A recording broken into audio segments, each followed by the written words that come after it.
ఈరోజు రాష్ట్రంలో ఎంతో గొప్పగా మనం చేసుకుంటున్న భోగాపురము మరి ఏదైతే ఎయిర్పోర్ట్ కార్యక్రమాలు జరుగుతున్నాయో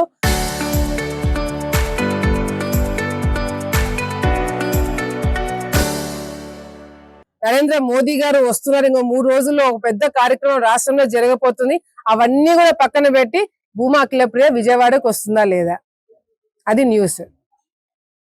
అంతేకాకుండా ఈరోజు రాష్ట్రంలో మొన్నటికి మొన్న ఈ తల్లికి వందనం పేరు మీద కొన్ని లక్షల మంది తల్లుల అకౌంట్ లో డబ్బులు వేసి రాష్ట్రం అంతా కూడా తల్లులు ఒక పండుగ వాతావరణము ఒకటి క్రియేట్ చేసి ఒక మంచి పాజిటివ్ మూడ్ లో మనం పోతుంటే అవన్నీ కూడా పక్కన పెట్టి భూమా అఖిలప్రియ విజయవాడకు వస్తుందా లేదా.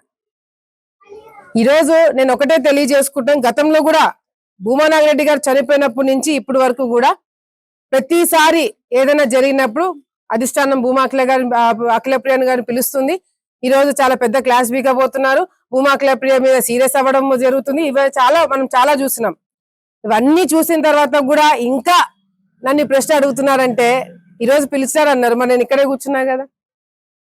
నిజంగా అంటే ఈరోజు పల్లా శ్రీనివాస్ గారు నన్ను ఏదో పిలిచి నా దగ్గర నుంచి ఒక ఎక్స్ప్లెనేషన్ అడుగుతున్నారు, ఏదో జరిగింది దానికి ఎక్స్ప్లెనేషన్ అడుగుతున్నారని చెప్పి నాకేం జరిగిందో తెలియదు, దేని మీద ఎక్స్ప్లెనేషన్ అడుగుతున్నారో నాకు తెలియదు. కానీ మీడియాకి నాకన్నా ముందే తెలిసిపోయింది. అంటే నాకన్నా ముందు పల్లా శ్రీనివాస్ గారు ఏమైనా మీడియా ఒకళ్ళు ఫోన్ చేస్తారేమో నాకు తెలియదు, కానీ మాకైతే ఏం ఫోన్ చేసి వచ్చి నాకు ఎక్స్ప్లెనేషన్ ఇవ్వమని ఎవరైనా అడగలేదు. అడిగితే ఈ పాటికి అక్కడే కూర్చునేదాన్ని. ఏమంటే కేవలము బోండా ఉమా గారి ఏదైతే ఇన్సిడెంట్ జరిగిందో దాన్ని పక్కన పెట్టుకొని నాది కూడా ఫోటో పక్కన పెట్టి ఆయనని నన్ను పిలుస్తా. ఆయన చేసింది దానికి నేను చేసిన దానికి ఏమైనా సంబంధం ఉందా? నేనేమైనా వైసీపీ నాయకులతో తిరిగినానా, ఏదైనా సభలో వాళ్ళతో పార్టిసిపేట్ చేశానా, లేకపోతే ఎక్కడైనా పార్టీ గురించి నాకు మంత్రి పదవిలోనే ఎక్కడైనా మాట్లాడానా? సో ఆయన ఇవ్వాల్సిన ఎక్స్ప్లెనేషన్ ఆయన ఇచ్చుకుంటాడు. ఏం జరిగిందో ఆయన ఎందుకు ఫీల్ అయినాడో ఏందని ఆయన ఎక్స్ప్లెనేషన్ ఇచ్చుకుంటాడు. దానికి నాకేం సంబంధం ఉంటుంది? అంత సీరియస్ అంశం ఒకటి జరిగినప్పుడు దాని గురించి ఎక్స్ప్లెనేషన్ ఇవ్వడానికి బోండా ఉమా గారు వెళ్తున్నప్పుడు అసలు ఏమీ జరగకుండా నన్ను ఎందుకు పిలుస్తారు? ఒకవేళ ఏదో అహోబిలం గురించి అని చెప్పి మాట్లాడుతున్నారు మీడియా మిత్రులు కొంతమంది. అహోబిలంది జరిగి 20 రోజులు అవుతుంది. పిలిచాల్సిన అవసరం ఏంటంటే అప్పుడే నన్ను పిలిచేవాళ్ళు కదా, ఇప్పటి వరకు ఎందుకు ఆగేవాళ్ళు? అది కూడా ఈ రోజు డోర్ టు డోర్ ప్రోగ్రామ్ అనేది ఎంత ఇంపార్టెంట్, ప్రతి ఒక్క ఎమ్మెల్యే మంత్రి కంపల్సరీ గ్రౌండ్ మీద ఉండి తిరగాలని చెప్పి పార్టీ చాలా స్ట్రిక్ట్ గా చెప్పింది. చెప్పిన తర్వాత అది కూడా మొదలైన తర్వాత 2వ రోజుకి నన్ను ఎందుకు రమ్మంటారు? అదేదో ముందే రమ్మని చెప్పేవాళ్ళు కదా. పోనీ ఇప్పటికి నిన్ననో ఈ రోజు ఏదైనా జరిగింటే నన్ను రమ్మనింటే ఒక అర్థం ఉండేది. ఎప్పుడో 20 రోజుల క్రితం జరిగింది, ఇంత ప్రిస్టేజ్ గా మనం చేస్తున్న ప్రోగ్రామ్ మధ్యలో రమ్మని ఎందుకు పిలుస్తారు? అది కూడా ఒకసారి మీడియా మిత్రులు ఆలోచించాలా. కేవలం అంటే నేను మీడియా మిత్రులను కూడా ఏంటంటే అంటే కొన్ని ఛానల్స్ ఏదో ఒక కాంట్రవర్సీ క్రియేట్ చేయాలా, లేకపోతే ఒక డైవర్షన్ పాలిటిక్స్ చేయాలని చెప్పి కొంతమందిని టార్గెట్ చేసి రాస్తుంటారు. కానీ ఒకటో రెండో ఛానల్స్ చూసి మిగతా ఛానల్స్ కూడా అదే నిజంగా నిజమేమో అని చెప్పి మాట్లాడడం అనేది కూడా కరెక్ట్ కాదు. నిజంగా అంటే పల్లా శ్రీనివాసులు గారు నన్ను పిలిచి ఎక్స్ప్లెనేషన్ అడగడానికి ఇక్కడ ఏం జరగలేదు.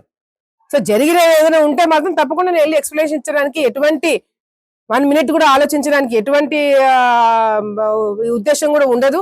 ఎందుకంటే పార్టీ అందరికీ సమానమే. పార్టీలో ఉన్న వాళ్ళు ఎవరైనా సరే తప్పు చేసినా లేకపోతే ఎక్స్ప్లెనేషన్ ఇవ్వాలని పార్టీ పిలిపించినా కూడా డెఫినెట్ గా అందరు వెళ్లాల్సిందే, ఎక్స్ప్లెనేషన్ ఇవ్వాల్సిందే. దాంట్లో నేను కూడా తప్పకుండా ఉంటాను. కానీ పల్లా శ్రీనివాస్ గారితో ఎప్పుడో నేను మాట్లాడింది వేరే ఇష్యూ గురించి, అది నేను ఆలోచిస్తున్నాను. దాన్ని పట్టుకొని ఏమన్నా మీడియా మిత్రులు మాట్లాడుతున్నారా అని చెప్పి. ఎందుకంటే అది కూడా జరిగి చాలా వారం 10 రోజులు అయింది. సో ఇప్పుడు కొత్తగా జరిగింది ఏమీ లేదు. జరిగినా మీ మీడియా మిత్రులకు అందరికి తెలిసే ఉంటుంది. సో నిన్నటి నుంచి జరిగే ఈ ప్రోగ్రామ్ మధ్యలో రమ్మని చెప్పేంత సీరియస్ ఇష్యూ ఇక్కడ ఆలగడ్డలో ఏమీ జరగలేదని మరొకసారి తెలియజేసుకుంటూ, ఏదైతే మీడియాలో నన్ను రమ్మంటున్నారని చెప్పి ఏదైతే వస్తున్నాయో వార్తలు అవి కరెక్ట్ కాదు. నిజంగా ఏదైనా ఉంటే మాత్రం తప్పకుండా మీ అందరికి చెప్పే పోతాను. అసలు లీకేజ్ జరిగిందని ఎందుకు అనుకోవాలా? వాళ్ళే కొంతమంది ఊహించుకొని రాసిండొచ్చు. భూమా అఖిలప్రియ ఈ రోజు ఇప్పుడు మన జిల్లాలోనే ఏదైనా జరిగినప్పుడు ఫస్ట్ స్పందిస్తున్నాము, మాట్లాడుతున్నాం, దాని గురించి వైసీపీ నాయకులతో పోటాపోటీ ఇవని చెప్పి ఇది చేస్తున్నాము. సో డెఫినెట్ గా టార్గెట్ చేయాలనుకున్నప్పుడు మా పేరు ఫస్ట్ ఉంటది. ఆ పేరు ఫస్ట్ ఉంది కాబట్టి డైవర్షన్ పాలిటిక్స్ చేయాలి కాబట్టి మా పేరు ఇంక్లూడ్ చేయడం జరిగింది. ఎందుకంటే మొన్న జరిగిన దాంట్లో సాక్షి కావచ్చు, లేకపోతే గంగుల బ్రిజేందర్ విషయంలో కావచ్చు, ఏదైనా సరే ఒక ఎక్స్ప్లెనేషన్ ఇంకా వాళ్ళ తరపు నుంచి ఏమి సరిగ్గా క్లారిటీ రాలేదు. మరి అడిగిన ప్రశ్నలకి సమాధానం చెప్పలేకపోయినారు. సో అది తిరిగి మన మీద బురద జల్లడానికి, మా మీద బురద జల్లడానికి జరిగిన ఒక కార్యక్రమం అని చెప్పి కూడా మేము అనుకుంటున్నాం. సో డెఫినెట్ గా నిజంగా మీడియా మిత్రులు కొన్ని ఛానల్స్ రాశాయి, అహోబిలం జరిగిన ఇన్సిడెంట్ దృష్టిలో పెట్టుకొని రమ్మంటున్నారు అని చెప్పి.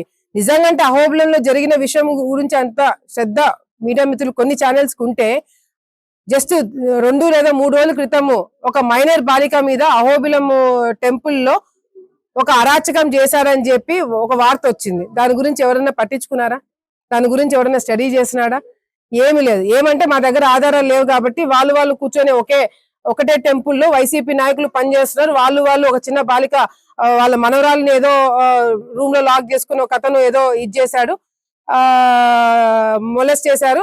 దానికి సంబంధించి వాళ్ళే కూర్చొని కాంప్రమైజ్ చేసుకున్నారు. అది బయటికి రాకుండా చేసినారు.